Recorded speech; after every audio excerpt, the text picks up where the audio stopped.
Good afternoon. I'm editor Keith Williams, and we're here in Dodge City, Kansas at the iconic Long Branch Saloon for an interview with author Chris Ince.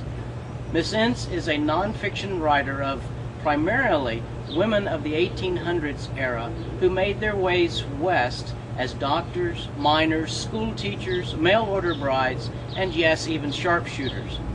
My interview today will deal specifically with her newest release, None Wounded, None Missing, All Dead. It tells of the fascinating Elizabeth Custer's life with her husband George. This is not another story of the Battle of Little Bighorn, but one of a courageous, dedicated, and talented woman who endured what many women would not in order to be near the one she loved.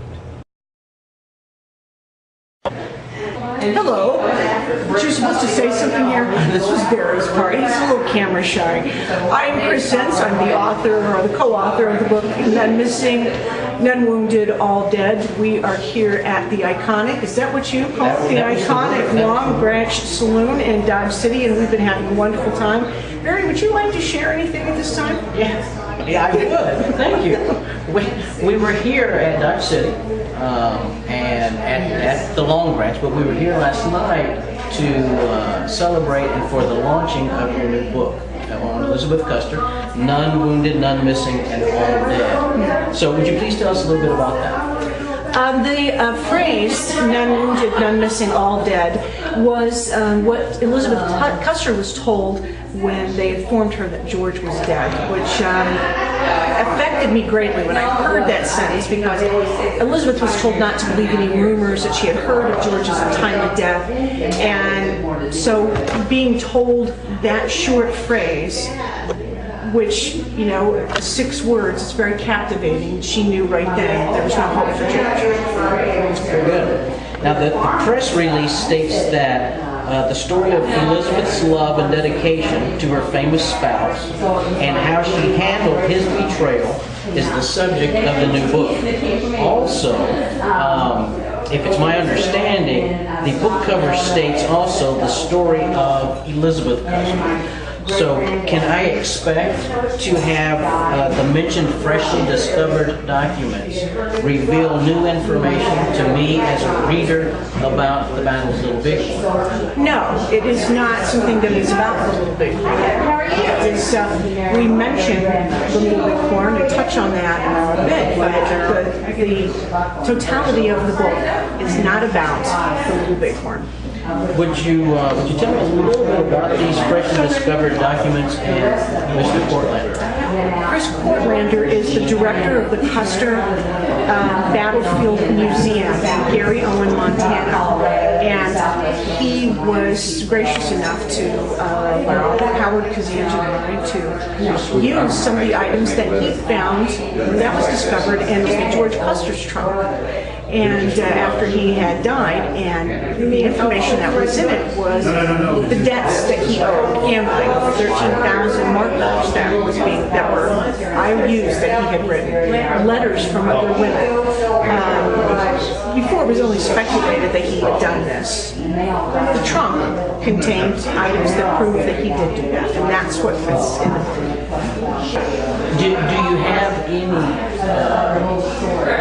Did you feel any connection with Elizabeth during the time of research?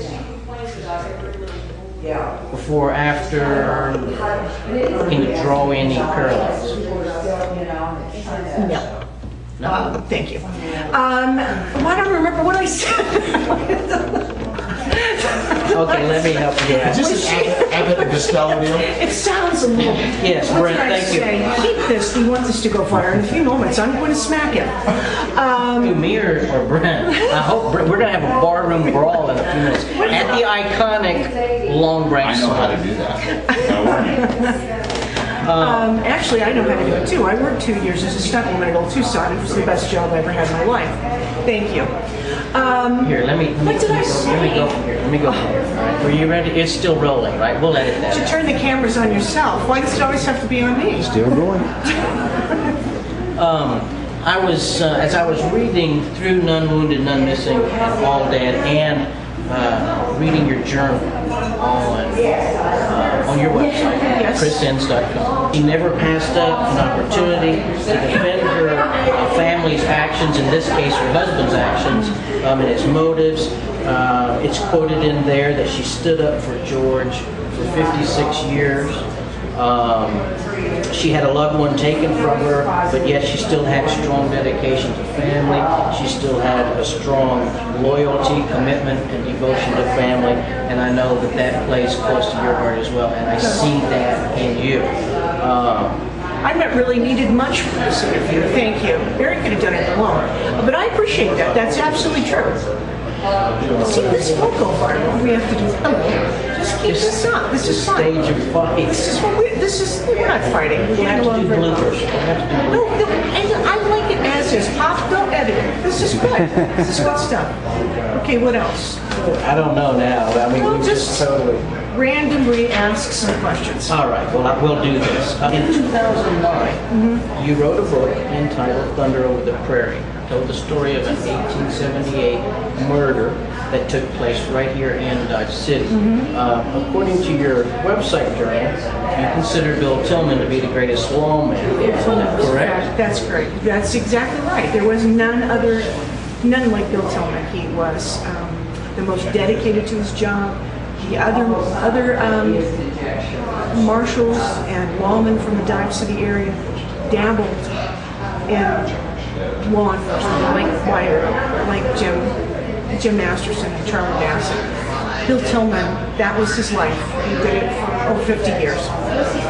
Wasn't Bill Tillman part of that famous posse He was. that rode out of Dodge City? The greatest posse ever assembled. That's correct. And this is exactly where the interview dies, because we have an unprepared. Sir, I'm going to have to leave you. We have to put. Is that it? I'm done. I can't do anymore. This is it. Good night. We're going to have to do a lot. Keep it. Pop, that's a keeper. Okay, will do. Now at bookstores. Okay, all right, where do you see that at bookstores then?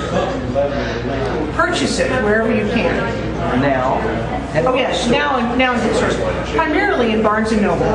You get this book, Barnes & Noble, everywhere. Amazon.com, Or chrisenns.com. contact chrisenns.com.